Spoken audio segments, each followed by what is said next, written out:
Item ಯಾವುದೇ ಇರಲಿ try ಮಾಡಿ ಆಚಿ ಚಿಕನ್ ಮಸಾಲಾ ಕೂಡ ಬೇಸರ ಹೊರಹಾಕಿದೆ. ಹಾವೇರಿಯಲ್ಲಿ ನಡೆದ ಕಾಂಗ್ರೆಸ್ ಸರ್ಕಾರಕ್ಕೆ 1000 ದಿನಗಳ ಸಂಭ್ರಮದಿಂದಲೂ ಹೈಕಮಾಂಡ್ ದೂರ ಉಳಿದಿದೆ. ಇಷ್ಟು ದೊಡ್ಡ ಮಟ್ಟದ ಸಮಾವೇಶಕ್ಕೆ ಉಸ್ತುವಾರಿ ರಣದೀಪ್ ಸಿಂಗ್ ಸುರ್ಜೇವಾಲಾ ಬಂದಿಲ್ಲ. ಅಷ್ಟೇ ಅಲ್ಲ, ಎಐಸಿಸಿ ಅಧ್ಯಕ್ಷ ಮಲ್ಲಿಕಾರ್ಜುನ ಖರ್ಗೆ ಬೆಂಗಳೂರಿನಲ್ಲೇ ಇದ್ರೂ ಸರ್ಕಾರದ ಸಮಾವೇಶದಿಂದ ದೂರ ಉಳಿದಿದ್ದಾರೆ. ಅಧಿಕಾರ ಹಂಚಿಕೆ, ಕುರ್ಚಿ ಕಿತ್ತಾಟದಿಂದ ಹೈಕಮಾಂಡ್ ಮೇಲ್ನೋಟಕ್ಕೆ ಬೇಸರ ವ್ಯಕ್ತಪಡಿಸಿರೋದು ಕಂಡುಬಂದಿದೆ.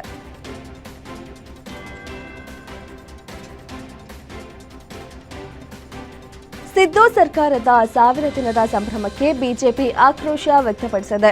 ಇದು 1000 ದಿನಗಳ ಸಾಧನೆ ಅಲ್ಲ, ಸಾವಿನ ದಿನ ಎಂದು ಕಿಡಿಕಾರಿದ ಬಿಜೆಪಿ ನಾಯಕರು ಸರ್ಕಾರದ ವೈಫಲ್ಯಗಳ ವಿರುದ್ಧ ಧ್ವನಿ ಎತ್ತಿದ್ದಾರೆ. ಬಿಜೆಪಿ ಕಚೇರಿಯಲ್ಲಿ ಮಾತನಾಡಿದ ರಾಜ್ಯಾಧ್ಯಕ್ಷ ಬಿವೈ ವಿಜಯೇಂದ್ರ, ಸಿದ್ದರಾಮಯ್ಯ ನೇತೃತ್ವದ ಸರ್ಕಾರ ರಾಜ್ಯವನ್ನ ಕುಡುಕರ ರಾಜ್ಯವನ್ನಾಗಿ ಮಾಡ್ತಿದೆ ಎಂದು ಆರೋಪಿಸಿದರು. ಗಾಂಧೀಜಿಯ ತತ್ವಗಳಿಗೆ ವಿರುದ್ಧವಾಗಿ ಕಾಂಗ್ರೆಸ್ ನಾಯಕರು ನಡೆದುಕೊಳ್ತಿದ್ದಾರೆ ಎಂದು ಹೇಳಿದರು.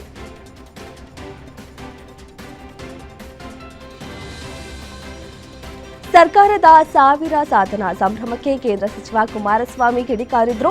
ಬೆಂಗಳೂರಿನಲ್ಲಿ ಮಾತನಾಡಿದ ಅವರು, ಸರ್ಕಾರದ ಹಲವು ಮಂತ್ರಿಗಳಿಗೆ ಭೂ ಗ್ಯಾರಂಟಿ ಕೊಡಲಾಗಿದೆ. ಇವರ ಸಂಭ್ರಮಾಚರಣೆ ವೇಳೆ ಕೆಟ್ಟ ಪದಗಳನ್ನು ಬಳಸುವುದಿಲ್ಲ, ಆದರೆ ಜನರಿಗೆ ಸರ್ಟಿಫಿಕೇಟ್ ನೀಡುವ ಸಮಯ ಬರ್ತದೆ ಎಂದು ಹೇಳಿದರು. ಕಳೆದ ವರ್ಷ ಬಜೆಟ್ನಲ್ಲಿ ಎಷ್ಟು ಹೂಡಿಕೆ ಮಾಡಲಾಗಿತ್ತು ಮತ್ತು ಈ ವರ್ಷ ಎಷ್ಟು ಹೂಡಿಕೆ ಮಾಡಲಾಗಿದೆ ಎಂಬುದನ್ನು ಗಮನಿಸುತ್ತಿದ್ದೇವೆ ಎಂದು ಕಿಡಿಕಾರಿದರು.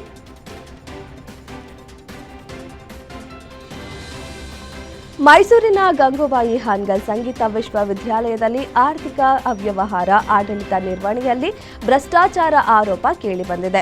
ಈ ಹಿನ್ನೆಲೆಯಲ್ಲಿ ಹಾಲಿ ಕುಲಪತಿಗಳಾದ ಪ್ರೊಫೆಸರ್ ನಾಗೇಶ್ ವಿ ಬೆಟ್ಟಕೋಟೆ ವಿರುದ್ಧ ಕಾನೂನು ತನಿಖೆಗೆ ನಿವೃತ್ತ ನ್ಯಾಯಾಧೀಶರಾದ ವೆಂಕಟಕೃಷ್ಣಯ್ಯ ಅವರನ್ನ ನೇಮಿಸಿ ರಾಜ್ಯಪಾಲರು ಆದೇಶಿಸಿದರು. ಆದರೂ ಸಹ ಉನ್ನತ ಶಿಕ್ಷಣ ಇಲಾಖೆ ನಾಗೇಶ್ ವಿ ಬೆಟ್ಟಕೋಟೆ ಅವರನ್ನ ಅಧಿಕಾರದಲ್ಲಿ ಮುಂದುವರೆಸಿದೆ. ಈ ಕೂಡಲೇ ಇವರನ್ನ ಸ್ಥಾನದಿಂದ ತೆರವುಗೊಳಿಸಲು ಸರ್ಕಾರ ಆದೇಶಿಸಬೇಕೆಂದು ಪ್ರತಿಭಟನೆ ನಡೆಸಿದರು.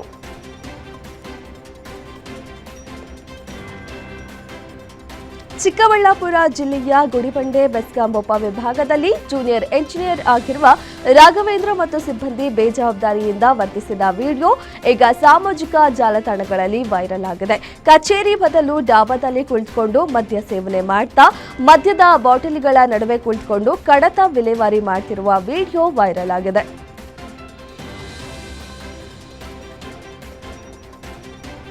ಸ್ಪಾ ಹೆಸರಿನಲ್ಲಿ ನಡೆಸುತ್ತಿದ್ದ ವೇಶ್ಯಾವಾಟಿಕೆ ಅಡ್ಡ ಮೇಲೆ ಬೀದರ್ ಪೊಲೀಸರು ದಾಳಿ ನಡೆಸಿದ್ದಾರೆ. ಶಿವನಗರದಲ್ಲಿ ಸ್ಪಾ ಹೆಸರಲ್ಲಿ ವೇಶ್ಯಾವಾಟಿಕೆ ಮಾಡುತ್ತಿದ್ದಾಗ ದಾಳಿ ನಡೆಸಿ ಮಹಾರಾಷ್ಟ್ರ, ಅಸ್ಸಾಂ, ಹರಿಯಾಣ, ಮಧ್ಯಪ್ರದೇಶ ಸೇರಿದಂತೆ ವೇಶ್ಯಾವಾಟಿಕೆಯಲ್ಲಿ ಭಾಗಿಯಾಗಿದ್ದ 5 ಯುವತಿಯರನ್ನ ಪೊಲೀಸರು ರಕ್ಷಣೆ ಮಾಡಿದ್ದಾರೆ. ಜೊತೆಗೆ 2 ಆರೋಪಿಗಳನ್ನು ಅರೆಸ್ಟ್ ಮಾಡಿ ಪೊಲೀಸರು ನ್ಯಾಯಾಂಗ ಬಂಧನಕ್ಕೆ ಒಪ್ಪಿಸಿದ್ದಾರೆ.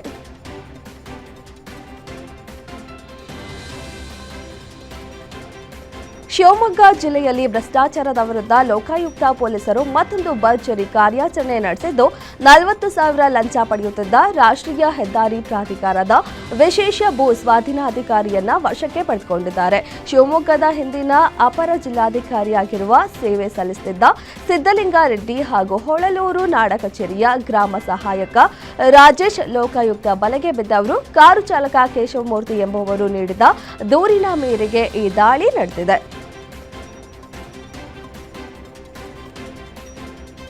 ಸಿಲಿಂಡರ್ ಸ್ಫೋಟಗೊಂಡು ಮನೆಗೆ ಬೆಂಕಿ ತಗುಲಿದ ಘಟನೆ ಬಳ್ಳಾರಿ ಜಿಲ್ಲೆಯ ಕುರುಕೋಡು ಅಂಬೇಡ್ಕರ್ ನಗರದಲ್ಲಿ ನಡೆದಿದೆ. ಕ್ಷಣಾರ್ಧದಲ್ಲಿ ನಡೆದ ಘಟನೆಯಿಂದ ಮನೆಯಲ್ಲಿದ್ದ ಎಲ್ಲಾ ವಸ್ತು ಸುಟ್ಟು ಕರಕಲಾಗಿವೆ. ಬಸವರಾಜ್ ಎಂಬುವರ ಮನೆಯಲ್ಲಿ ಅಡುಗೆ ತಯಾರಿ ವೇಳೆ ಈ ಅವಘಡ ಸಂಭವಿಸಿದೆ.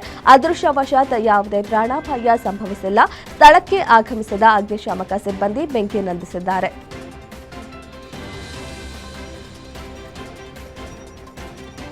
ಬೆಂಗಳೂರಿನ ರಾಜರಾಜೇಶ್ವರಿ ನಗರದ ಡಾಕ್ಟರ್ ಬಿಎನ್ ಬಾಲಕೃಷ್ಣ ರಂಗಮಂದಿರದ ಮೈದಾನದಲ್ಲಿ ಗ್ಯಾರಂಟಿ ನ್ಯೂಸ್ 4X ಮೀಡಿಯಾ ಸಹಯೋಗದಲ್ಲಿ ಆಹಾರ ಆರೋಗ್ಯ ಆಧ್ಯಾತ್ಮಿಕ ವೈಭವ ಕಾರ್ಯಕ್ರಮವನ್ನು ಏರ್ಪಡಿಸಲಾಗಿದ್ದು, 3ನೇ ದಿನ ಮಕ್ಕಳಿಂದ ಭರತನಾಟ್ಯ, ನೃತ್ಯ ಸೇರಿದಂತೆ ಇನ್ನು ಹಲವು ಸಾಂಸ್ಕೃತಿಕ ಕಾರ್ಯಕ್ರಮಗಳನ್ನು ಆಯೋಜನೆ ಮಾಡಲಾಗಿತ್ತು.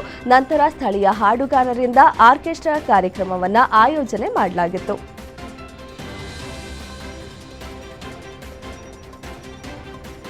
ಮದುವೆಗೆ ಬಂದಿದ್ದ ಮಹಿಳೆ ಕಾಣೆಯಾಗಿ ಇಡೀ ರಾಜ್ಯದ ಗಮನ ಸೆಳೆದಿದ್ದ ಹಾಸನ ನಾಪತ್ತೆ ಪ್ರಕರಣಕ್ಕೆ ಇದೀಗ ಬಿಗ್ ಟ್ವಿಸ್ಟ್ ಸಿಕ್ಕಿದೆ. ಗುರುವಾರ ರಾತ್ರಿ ಕಾಣೆಯಾಗಿದ್ದ ಮಹಿಳೆ ಕುಣಿಗಲ್ನಲ್ಲಿ ಪತ್ತೆಯಾಗಿದ್ದಾರೆ. ಸದ್ಯ ಮಹಿಳೆ ಜೀವಂತ ಇರುವುದನ್ನು ಪೊಲೀಸರು ಖಚಿತಪಡಿಸಿದ್ದಾರೆ. ಆ ಮೂಲಕ ಹಾಸನ ಗ್ರಾಮಾಂತರ ಪೊಲೀಸರು ನಿಟ್ಟುಸಿರು ಬಿಟ್ಟಿದ್ದಾರೆ.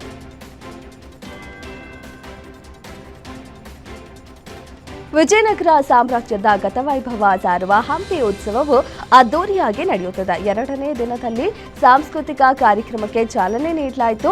ಎಂಪಿ ಪ್ರಕಾಶ್ ವೇದಿಕೆಯಲ್ಲಿ ಕಾರ್ಯಕ್ರಮ ಆಯೋಜಿಸಲಾಗಿತ್ತು. ಸ್ಟೇಜ್ ಮೇಲೆ ಗಿಲ್ಲಿ ನಟ ಹಾಗೂ ಕಾವ್ಯ ಸಖತ್ ಸ್ಟೆಪ್ ಹಾಕಿದ್ರು. ಬಿಗ್ ಬಾಸ್ ವಿನ್ನರ್ ಗಿಲ್ಲಿ ನೋಡಲು ಜನತೆ ಮುಗಿಬಿದ್ರು.